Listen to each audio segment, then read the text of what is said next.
तो देखिएगा, लास्ट वाले क्लास में हम लोगों ने एक दो टॉपिक डिस्कस किए थे, जिसमें से पहला टॉपिक था पॉइसन रेशियो या पॉइसन अनुपात, और उसके बाद दूसरे टॉपिक में हम लोगों ने एक स्ट्रेस्ड वायर का जो खिंचा हुआ तार था, तो उसको बढ़ते हुए भार के आधार पे उसका हम लोग इलास्टिक बिहेवियर देखे थे कि क्या प्रत्यास्थ व्यवहार है, वो किस प्रकार से व्यवहार करता है। ठीक है, तो उसमें एक क्वेश्चन उठा था, प्रांशु ने क्वेश्चन किया था कि जो पॉइसन रेशियो है या पॉइसन अनुपात है वो निगेटिव होता है या पॉजिटिव। अब इसमें देखिए दो चीज़ें हैं। तो मोस्ट ऑफ द बुक्स जो हैं, जैसे कि मैंने कई देखी मित्तल की बुक हो गया, कुछ अदर बुक्स भी देखे, तो उसमें इसको पॉजिटिव बताया गया है ना, कुछ अदर बुक्स में निगेटिव भी कंसिडर किया गया है। तो पॉइसन रेशियो एक्चुअल में क्या होना चाहिए, तो थोड़ा सा हम लोग इस पर डिस्कशन करेंगे और उसके बाद फिर हम लोग थोड़ा आगे बढ़ेंगे। ठीक है, तो आप लोग हेडिंग कर चुके हो, आप लोग को कुछ करना नहीं है, फिर आप लोग केवल यहाँ पर ध्यान दीजिएगा। ठीक है, पॉइसन अनुपात क्यों ये निगेटिव होना चाहिए या पॉजिटिव होना चाहिए।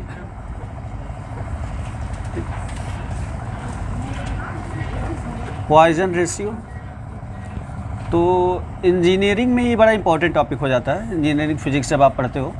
ठीक है, तो होता है क्या कि आपको बताया गया था कि जैसे सपोज़ कीजिए कि कोई वायर है इस प्रकार से, और अब इस वायर पे जब हम लोग क्या करेंगे कि दोनों तरफ से, और इसकी लंबाई के अनुदिश, ये वायर हो गया आपका, पहले थोड़ा सा पतला रखते हैं, ठीक है, इतना बड़ा, तो दोनों डायरेक्शन से हमें क्या करना है, इसकी लंबाई के अनुदिश इस पर फोर्स अप्लाई करना है। ठीक, लंबाई के अनुदिश मतलब लंबाई के डायरेक्शन में, तो इसमें इधर की ओर अप्लाई करेंगे और इसमें इधर की ओर अप्लाई करेंगे। तो उस केस में क्या होगा, तो उस केस में ये वायर लंबाई में बढ़ेगा।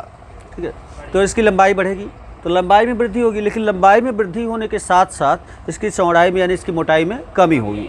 ठीक है, तो एक साथ इस वायर में दो प्रकार की विकृतियाँ जो होती हैं वो संभव हैं और होती भी हैं। ठीक है, तो पहला काम तो क्या होता है कि इसकी लंबाई बढ़ती है, थोड़ा सा मोटाई आप और बढ़ा दो, नहीं तो समझने में थोड़ी दिक्कत आ जाएगी। ठीक, कंसिडर करो कि वायर जो है थोड़ा मोटा है, इतना मोटा हम लोग बना देते हैं।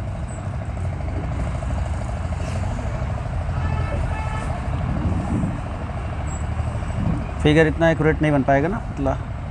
तो अब तो जब इसकी लंबाई में वृद्धि होगी तो इसकी लंबाई बढ़कर इतनी हो जाएगी,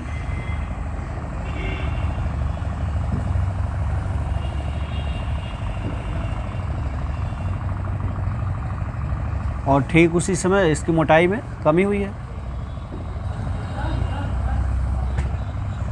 ठीक, तो ध्यान दीजिएगा, तो ये हमारा हो गया, तो इसको हम लोग निगेटिव मतलब कि डॉटेड कंसीडर कर लेते हैं, डॉटेड पूरा।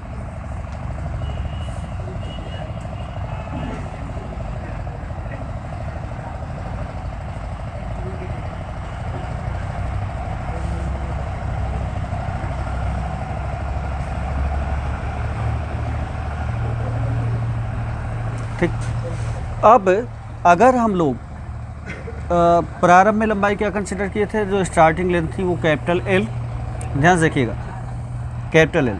ठीक है, तो अगर हम लोग ये मानते हैं कि इस पे दोनों डायरेक्शन से फोर्स अप्लाई करने पर क्या होता है कि इसकी लंबाई में जो वृद्धि होती है डेल्टा एल होती है। लंबाई में टोटल वृद्धि कितनी हो रही है, डेल्टा एल, तो ये वाली साइज़ कितनी हो जाएगी, यानी डेल्टा एल बाई 2, और ये वाला भी कितना हो जाएगा, डेल्टा एल बाई 2, क्योंकि टोटल वृद्धि कितनी हुई है, डेल्टा एल। ठीक है, तो आधा इधर हुई होगी और आधा ऊपर की ओर, इस प्रकार से, तो ये हो गया डेल्टा एल बाई 2। ठीक इसी प्रकार से जब लंबाई में वृद्धि हो रही थी तो इसकी मोटाई में कमी आ रही थी। ठीक है, तो ये दोनों पोर्शन अगर आप कंसिडर करते हो कि टोटल कमी कितनी आई है, डेल्टा डी की, तो डेल्टा डी की, तो ये कितना होगा, डेल्टा डी बाई 2, और आपका ये कितना होगा, डेल्टा डी बाई 2, आधा आधा दोनों साइड से दबा है। ठीक है, तो ये दोनों पोर्शन जो है आपके, ये दोनों पोर्शन बराबर है, और कितना है, डेल्टा डी बाई 2, इस प्रकार से। ठीक है, ध्यान से देखिएगा। अब इसकी डेफिनेशन जो होती है, और लास्ट वाले को आप कितना लिख सकते हो, तो 20 वाला जो मोटाई है इसको आप लिख सकते हो डी माइनस डेल्टा डी, ये इतना बचेगा। ठीक, तो अब पॉइसन रेशियो जो था, इसकी जो डेफिनेशन थी ना, पॉइसन अनुपात, तो हम लोग किससे डिनोट किए थे, सिग्मा से। ठीक है, तो सिग्मा इज इक्वल टू, इसकी डेफिनेशन क्या थी, पार्श्विक विकृति डिवाइडेड बाय अनुदैर्ध्य विकृति। ठीक है, तो पार्श्विक विकृति विकृति डिवाइडेड बाई अनुदैर्ध्य विकृति, अनुदैर्ध्य विकृति। अब इसमें समझिएगा, तो पार्श्विक विकृति को हम लोग इंग्लिश में बोलते हैं लेटरल स्ट्रेन, लेटरल स्ट्रेन, और इससे हम लोग बोलते हैं लॉन्गिट्यूडिनल, लॉन्गिट्यूडिनल ट्यूडिनल स्ट्रेन। हो सकता है मैं कहीं पे लेटरल वर्ड यूज़ करने लगूँ, तो आपको पता होना चाहिए कि लेटरल का मतलब क्या है, ठीक है। इसमें ध्यान दीजिएगा। तो जो पार्श्विक विकृति होती है, चूँकि मोटाई जो है वो क्या हो रही है, कम हो रही है, ठीक है, इसीलिए पार्श्विक विकृति को यहाँ पे निगेटिव कंसिडर किया जाता है, ठीक है। जबकि अनुदैर्ध्य लंबाई तो बढ़ रही है, इसलिए अनुदैर्ध्य विकृति को पॉजिटिव कंसिडर किया जाता है, और लेटरल विकृति को चूँकि लंबा मोटाई में कमी आ रही है तो लेटरल विकृति को निगेटिव कंसिडर किया जाता है। तो ये हुआ कि एक प्रकार की जो विकृति है तो इसको हम लोग निगेटिव रखते हैं, तो ये आपका निगेटिव हो जाता है और ये वाला पॉजिटिव हो जाता है। तो कुल मिलाकर जो पॉइसन रेशियो है वो क्या होता है, निगेटिव हो जाता है। तो पॉइसन रेशियो आपका कायदे से निगेटिव होना चाहिए, क्योंकि दो प्रकार की विकृतियाँ हैं, तो एक विकृति पॉजिटिव डायरेक्शन में बढ़ रही है जबकि दूसरी जो है निगेटिव डायरेक्शन में, ठीक। तो इस तरीके से सिग्मा इज इक्वल टू आपका आ जाता है। तो पार्श्विक विकृति को हम लोग क्या निकाले थे, माइनस में delta D by capital D पूरे का डिवाइडेड बाई, अनुदैर्ध्य विकृति को delta L by capital L. तो इस तरीके से sigma is equal to minus delta D into capital L divided by delta L into capital D. तो ये आपका आ जाएगा पॉइसन रेशियो, ठीक है, ध्यान दीजिएगा।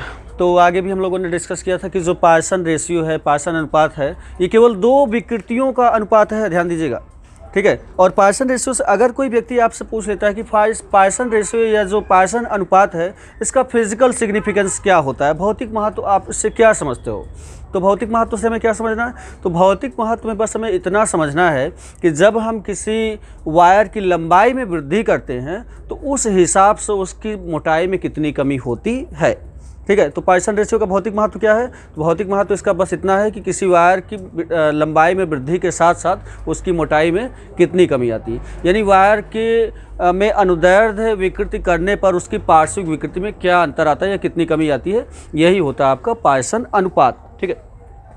तो इसको आप नोट में कहीं पर लिख दीजिएगा, नोट, इसको नोट कर लीजिएगा, रुके रहिए और हम कुछ और चीज़ें डिस्कस कर लेते हैं। तो इस प्रकार से तो जब हम पॉइसन रेशियो को कम्प्लीटली पढ़ चुके हैं तो कब पॉइसन रेशियो से हमें क्या मिल रहा है कि पॉइसन रेशियो एक निगेटिव क्वांटिटी होती है।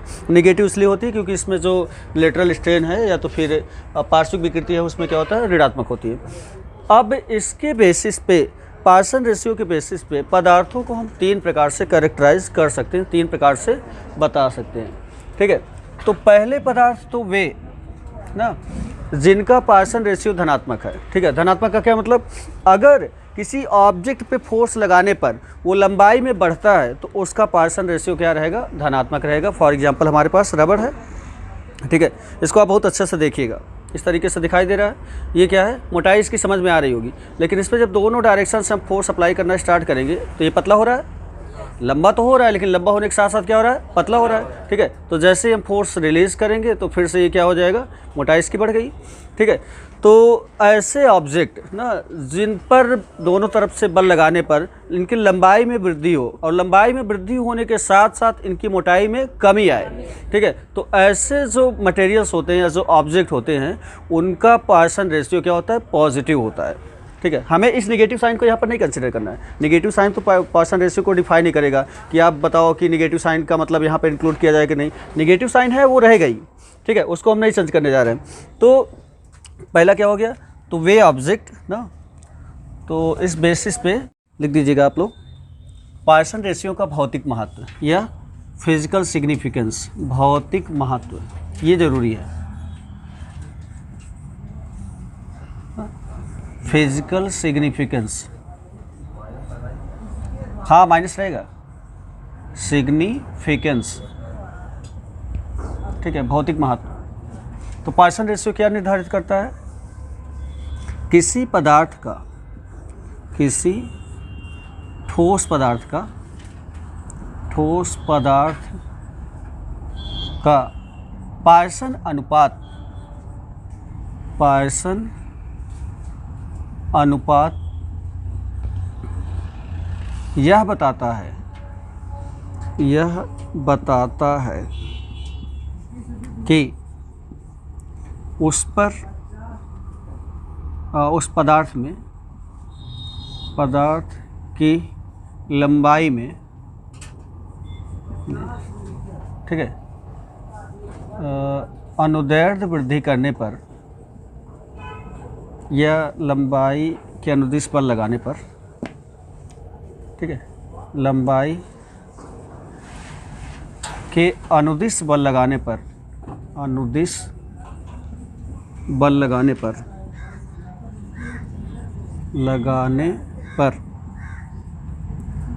उसकी मोटाई किस दर से कम होती है ना, या मोटाई किस दर से कम होती है। तो ये हो जाएगा आपका। तो पॉइसन रेशियो के आधार पर जो पदार्थ होते हैं वो 3 प्रकार के होते हैं। तो पहला, ठीक है, तो पहला तो ऐसे पदार्थ जिनका पॉइसन रेशियो पॉजिटिव हो। पॉजिटिव होने का मतलब कि जब उनमें बल लगाया जाए तो उनकी लंबाई बढ़े, और लंबाई के बढ़ने पर जो चौड़ाई हो या मोटाई हो कम हो, ठीक है, तो उनका पॉइसन रेशियो क्या बोला जाएगा? धनात्मक बोला जाएगा। ध्यान दीजिएगा आप लोग कि ज़्यादातर जो पदार्थ होते हैं उनका पॉइसन रेशियो -1 से स्टार्ट होकर 0.5 तक होता है। बस हो गया, इसके बीच में रेंज कितनी है पॉइसन रेशियो की? -1 to 0.5। इसका मतलब कि कुछ का नेगेटिव भी होता होगा, कुछ का जीरो भी होता होगा। जब तक जीरो नहीं होगा तब तक पॉजिटिव कैसे होता होगा? तो हमें तीनों प्रकार के एलिमेंट्स पढ़ने हैं। तो पहले तो पॉजिटिव पॉइसन रेशियो वाले ना, तो पॉजिटिव पॉइसन रेशियो वाले कौन है? जिनमें लंबाई में वृद्धि होने पर क्या हो, उनकी चौड़ाई में कमी आए। जैसे एग्जांपल रबर वाले जितने भी एलिमेंट हैं सब क्या है?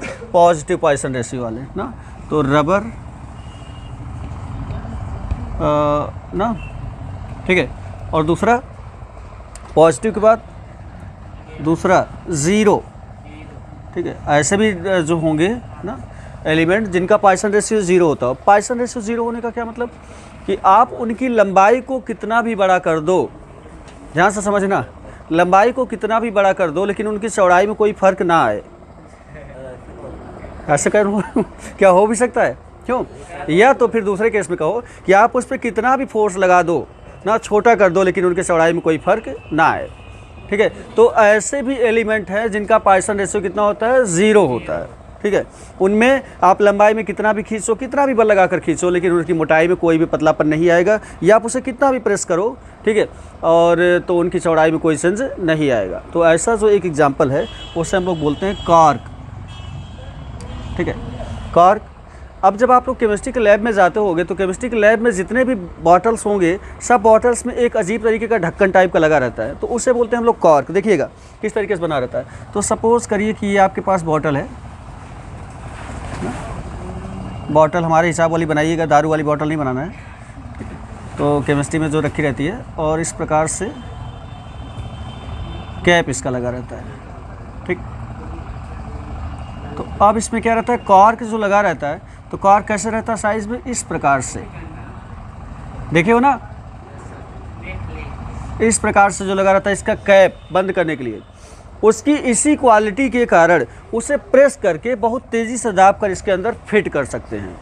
और ध्यान दीजिएगा इसमें जो होता है हर चीज़ें रहती हैं, जैसे कि एसिडिक टाइप की है, बेसिक है, सब कुछ भरा रहता है।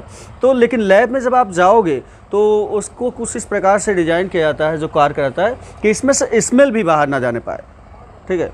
और यही एक बेस्ट ऑप्शन है इसमें क्लोज करने का। आप ढक्कन भी लगा दोगे तो स्मेल आपको आती रहेगी, लेकिन अगर कॉर्क लगा रहेगा तो बाहर से आप स्मेल भी नहीं ले पाओगे, ठीक है। तो अपनी इसी इलास्टिक गुण के कारण कि इसकी जो क्या कहते हैं, इसका जो पॉइसन अनुपात है कितना होता है? 0 होता है। इसको आप कितना भी दाबो ना तो ये दब जाएगा, लेकिन इसकी मोटाई बढ़ेगी नहीं।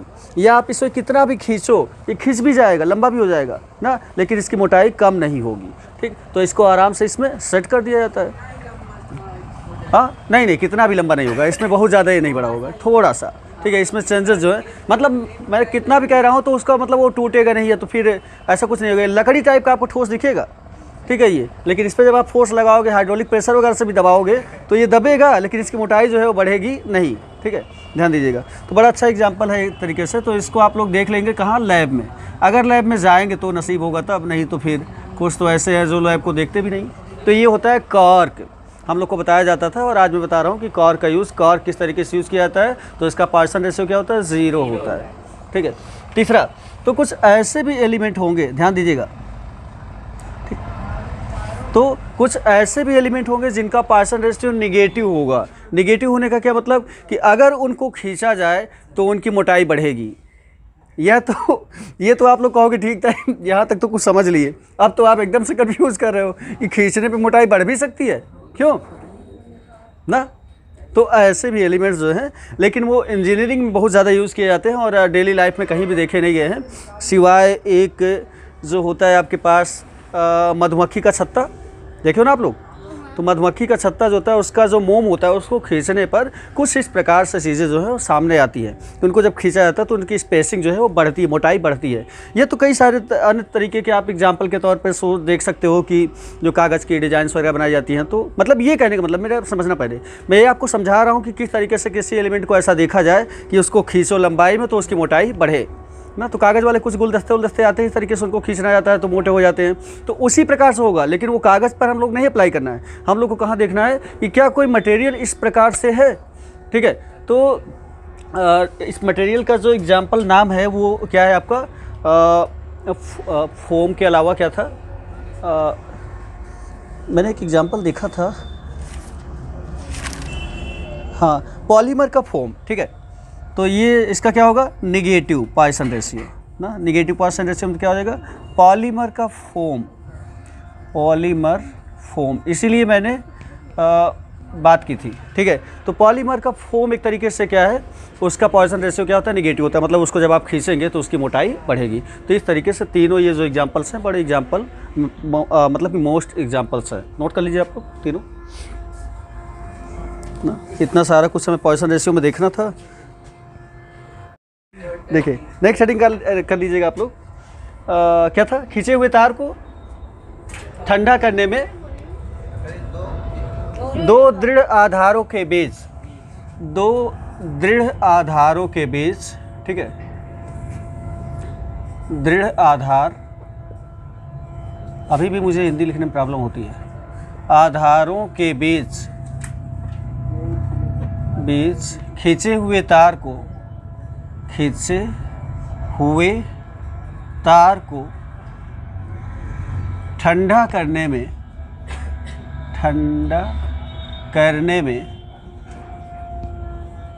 क्या है, उत्पन्न बल, ठीक है, उत्पन्न बल, ठीक है। तो force to produce in cooling a wire stressed between two rigid bases, ठीक है। देखिएगा, हाँ, तार काहे का रहता है, एल्यूमिनियम का, हाँ, एल्यूमिनियम का, ठीक है। हाँ, नहीं, लोहा नहीं रहता, ज़बरदस्ती।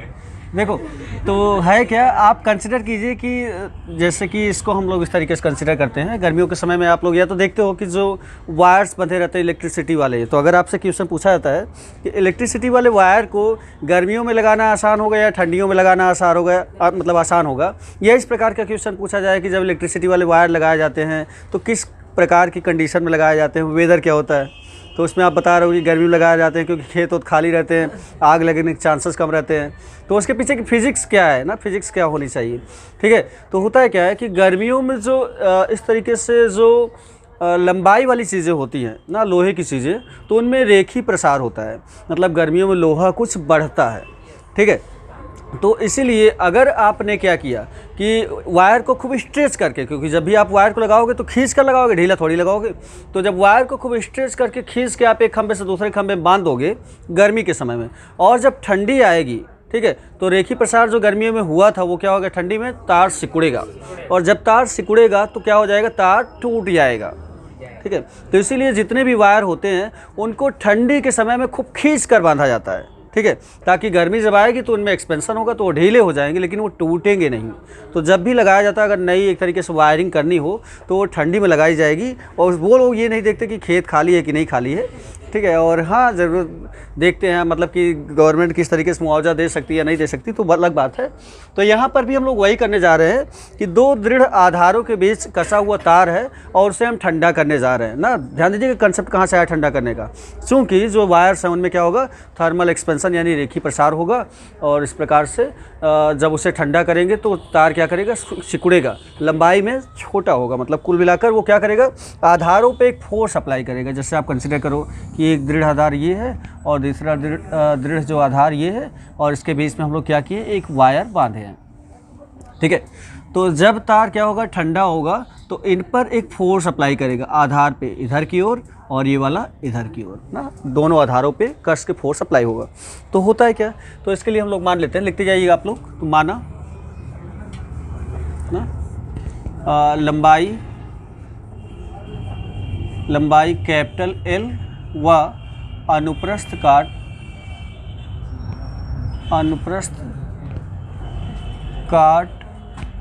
के क्षेत्रफल ना, या अनुप्रस्थ काट कैपिटल ए का कोई तार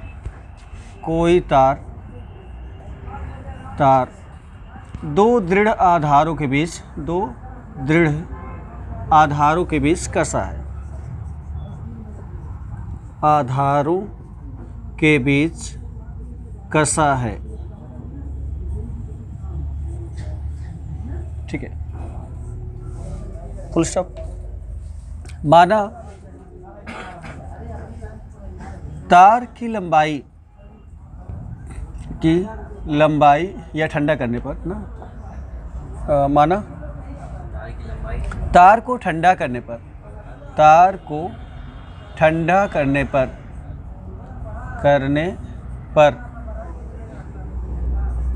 क्या होगा, उसकी लंबाई में कमी आएगी कि वृद्धि होगी, ठंडा करने पर कमी आएगी। ठीक है।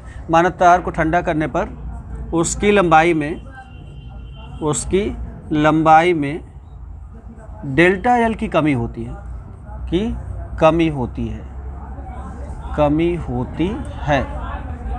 ठीक है। तब क्या हो जाएगा, तब हम लोग क्या देखेंगे, तार का रेखीय प्रसार गुणांक या इसी को अनुदैर्ध्य प्रसार गुणांक कहते हैं। अभी आप लोग हीट में जब उष्मा में पढ़ोगे सब, रेखीय प्रसार गुणांक। तो रेखीय प्रसार गुणांक को हम लोग अल्फ़ा से डिनोट करते हैं, और इसकी डेफिनेशन जो होती है अल्फ़ा बराबर, ठीक है, क्या होता है, लंबाई में अगर वृद्धि हो रही है तो वृद्धि, कमी हो रही है तो कमी। ठीक है। तो लंबाई में कमी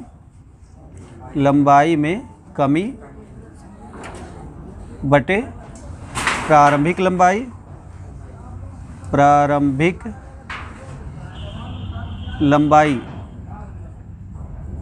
गुणते ताप वृद्धि। ठीक है। तो अल्फ़ा इज इक्वल टू, लंबाई में कमी कितनी आई थी, डेल्टा एल की, डिवाइडेड बाई प्रारंभिक लंबाई कैपिटल एल इंटू ताप वृद्धि। हम लोग मान लेते हैं कि temperature delta T degree centigrade तक कम करते हैं। ठीक है। ठंडा करेंगे तो टेम्परेचर, तो इस तरीके से।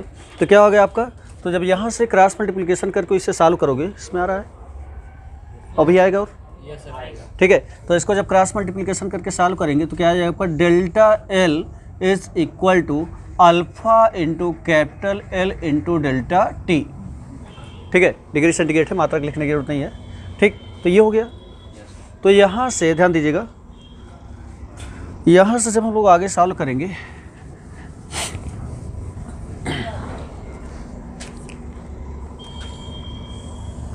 ठीक, यहाँ से आगे हम लोग सॉल्व करेंगे तो हमें क्या मिल जाएगा, तो delta L by L is equal to alpha into delta T.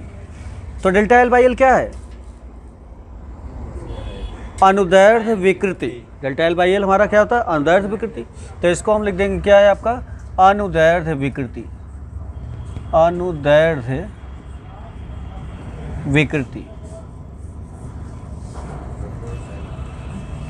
अनुदैर्ध्य लंबाई में वृद्धि बटे प्रारंभिक लंबाई विकृति, ये आपका हो गया। ठीक है। तो यदि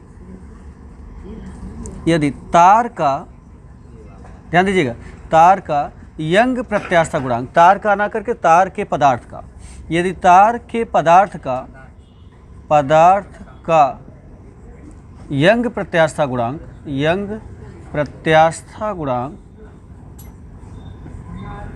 गुणांक कितना हो, गुणांक y हो, ठीक है। तो y बराबर क्या होता है, तो y इज इक्वल टू अनुदैर्ध्य प्रतिबल बटे अनुदैर्ध्य विकृति। तो अनुदैर्ध्य प्रतिबल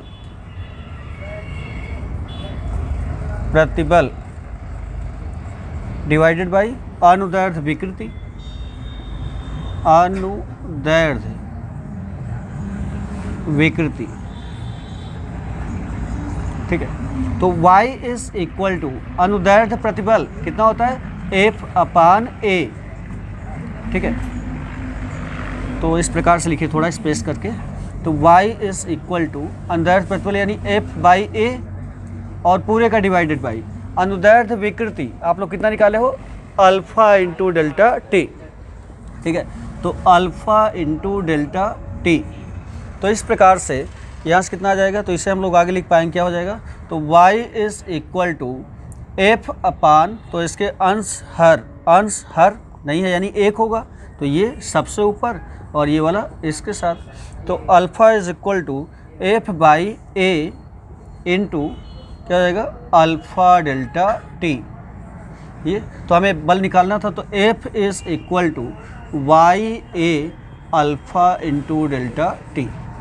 तो जब दो दृढ़ आधारों के बीच कसे तार को ठंडा किया जाता है, ठीक है, तो क्या होता है, उसमें इतना बल प्रोड्यूस होता है। नोट कर लो जल्दी से।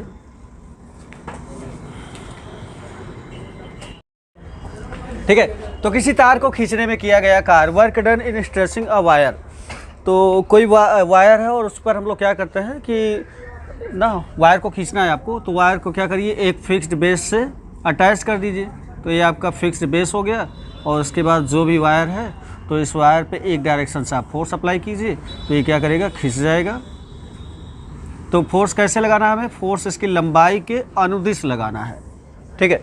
तो हम लोग कंसिडर कर लेते हैं कि वायर का जो क्रॉस सेक्शनल एरिया है वो कैपिटल ए है, और इसकी लंबाई जो है वो कैपिटल एल है, ठीक है। और इसका क्रॉस सेक्शनल एरिया क्या है, अनुप्रस्थ काट का क्षेत्रफल कैपिटल ए, ये तो कैपिटल ए। अब इस वायर पे ना जब लंबाई के अनुदिश एक बल F लगाया जाता है, तो मान लेते हैं कि इसकी लंबाई में जो वृद्धि होती है वो कितनी होती है, x। तो कहाँ से कहाँ तक, यहाँ से यहाँ तक लंबाई में जो वृद्धि हो गई उसे हम लोग कितना बोलेंगे, x। कितना है, x, स्मॉल x, ठीक है ना। तो ये सारी चीज़ें आपको लिखना पड़ेगा, बात नहीं है सौरभ। माना तार के अनुप्रस्थ काट का क्षेत्रफल, अनुप्रस्थ काट का क्षेत्रफल कैपिटल ए व तार की लंबाई कैपिटल एल है, तार की लंबाई कैपिटल एल है, फुल स्टॉप, ठीक है। माना तार पर एक बल लगाकर या विरूपक बल लंबाई के अनुदिश लगाने पर तार की लंबाई में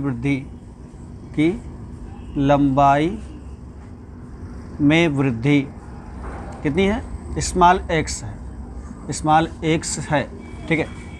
तब क्या हो जाएगा ना, तो हम लोग क्या करेंगे, अनुदैर्ध्य प्रतिबल देखेंगे। तो अनुदैर्ध्य प्रतिबल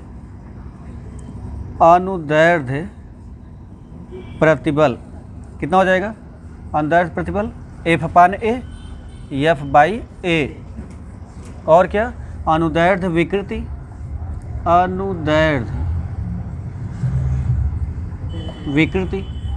कितनी हो जाएगी, बराबर प्रारंभिक लंबाई में वृद्धि यानी x बटे प्रारंभिक लंबाई l, तो x/l। तो यदि तार के पदार्थ का यंग प्रत्यास्थता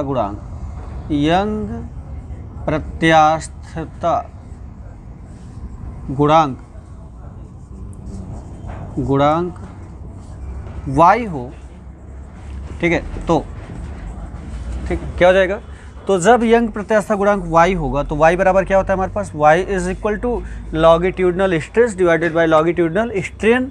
ये सिंपल लैंग्वेज में stress divided by strain, STRAIN। तो क्या होता है, तो ये हो जाएगा आपका स्ट्रेस कितना है आपके पास F/A, तो F/A और पूरे का डिवाइडेड बाई स्मॉल x/L। तो y इज इक्वल टू जब करेंगे, ध्यान दीजिएगा, ये वाला सबसे ऊपर और ये वाला यहाँ पे, तो F into L divided by A into x। तो हमें क्या करना है, वर्क डन निकालना है। तो वर्क डन के लिए पहले हमें फोर्स की ज़रूरत पड़ेगी, तो हम यहाँ से फोर्स निकालेंगे।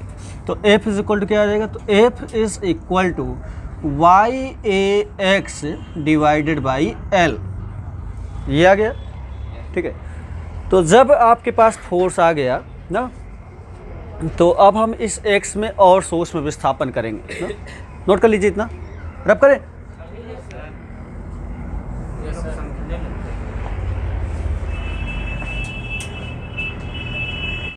तो अब हम लोग क्या करते हैं, माना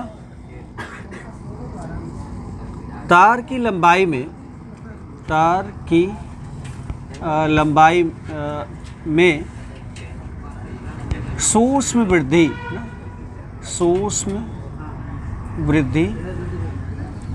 डेल्टा x किया जाता है, या dx ले लीजिए, dx किया जाता है, ठीक है। जब तार की लंबाई में हम क्या करेंगे, सूक्ष्म वृद्धि dx करेंगे, तो इसके लिए हमें क्या करना पड़ेगा, स्मॉल वर्क डन करना पड़ेगा, ठीक है। अतः किया गया सूक्ष्म कार्य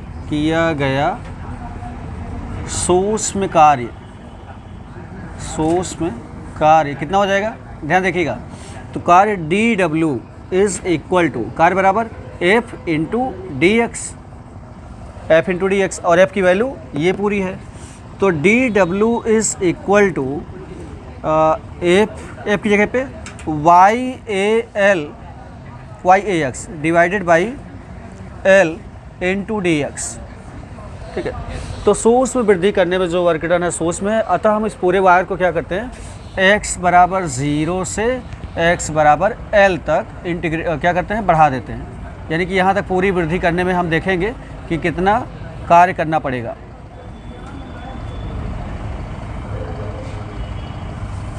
ठीक है। ये पूरे डॉटेड रहेगा,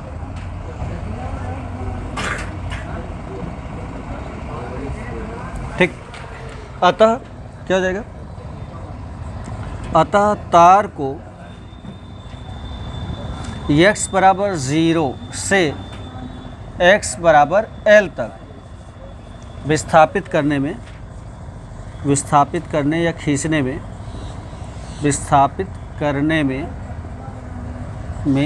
किया गया कुल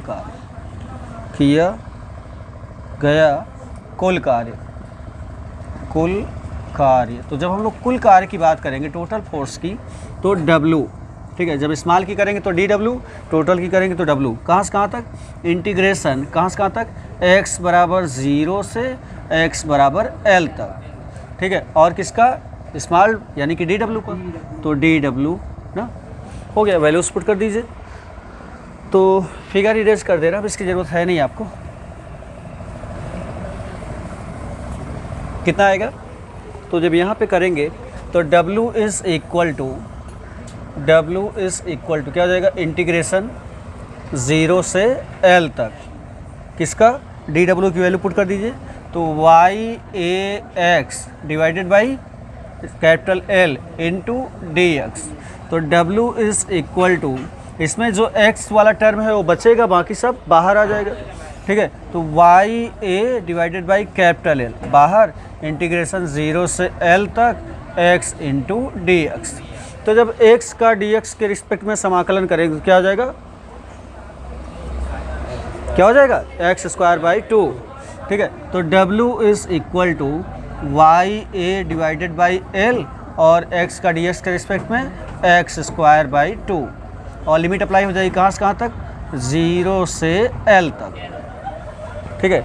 तो w इज इक्वल टू 1/2 को आप बाहर ले लीजिए, तो 1/2 y into A divided by L into x की जगह पे l रखेंगे तो क्या बचेगा, l स्क्वायर, बस हो गया, बाकी सब जीरो हो जाएगा, माइनस वाला टर्म ना, ये l स्क्वायर करके -0 कर दीजिए, अगली बार आप लिख दीजिए।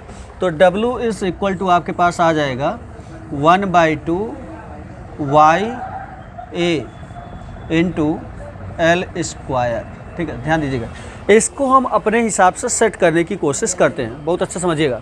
ठीक है। तो इसमें 2-3 प्रकार के फॉर्मूले जो हैं वो बनेंगे, आ रहा है ना,